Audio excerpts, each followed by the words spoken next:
Alright, today we are working on a 2014 Freightliner M2 with a Cummins ISB 6.7 engine. Here's the fault code that we were dealing with.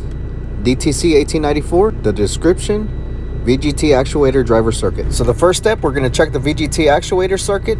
If the circuit's good, we're going to remove the actuator. We're going to check the turbo vanes, make sure they're not sticking. If the turbo's okay, we're just going to simply replace the actuator. So let's get to it. As we can see here, the VGT actuator has 4 wires, 1 power, 1 ground, and 2 data link wires. With the key on, we're going to be checking for power and ground at the actuator connector. Here's the power and ground terminals. In this case, the red wire is the ground, the black is the power.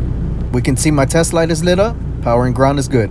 I didn't get the voltage readings on video for the data link, but normally the data link circuit ranges from 2 to 4 volts. Right now I'm going to check for resistance with the key off. The data link circuit has 2 120 ohm resistors. One's built into the actuator, the other one's still in the circuit. So checking the circuit, I want to make sure I have 120 ohms. That'll tell me my circuit's complete and my resistor is good.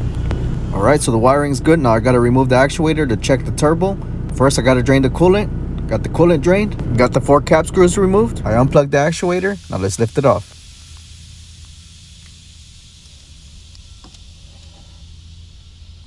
Ooh, look at that, all rusty and crusty.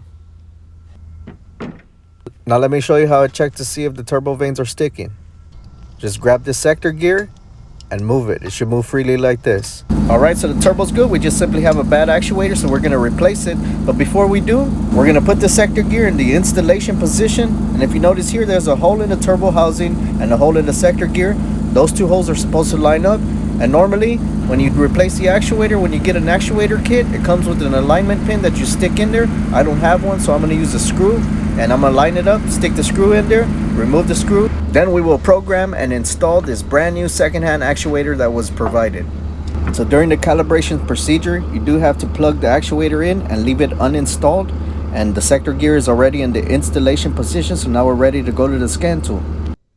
So we go here on the left side, ECM diagnostic tests. I'm using Insight. And we scroll down to VGT electronic actuator installation and calibration. Note pops up. We should be knowing what we're doing at this point. And then we go to procedure, install actuator. VGT actuator should be removed, which we do have it removed and plugged in. And now we click start. It's going to go through the procedure, so click OK. Installation completed successfully. Physically install actuator. So that's what we're going to do. And I'm installing it with the key on and the scan tool still hooked up. Torque it down. There's the finished product. Now let's go back to the laptop.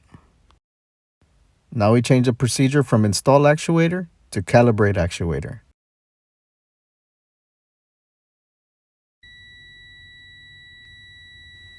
Completed successfully. Now there's one more test I like to run after the calibration is completed, and that is the VGT hysteresis test. I believe that's how it's called. But anyways, what it does is it opens and closes the vanes on the turbo, and that'll tell us that the VGT actuator and the turbo vanes are working good together, and it'll give you a pass or fail after the test.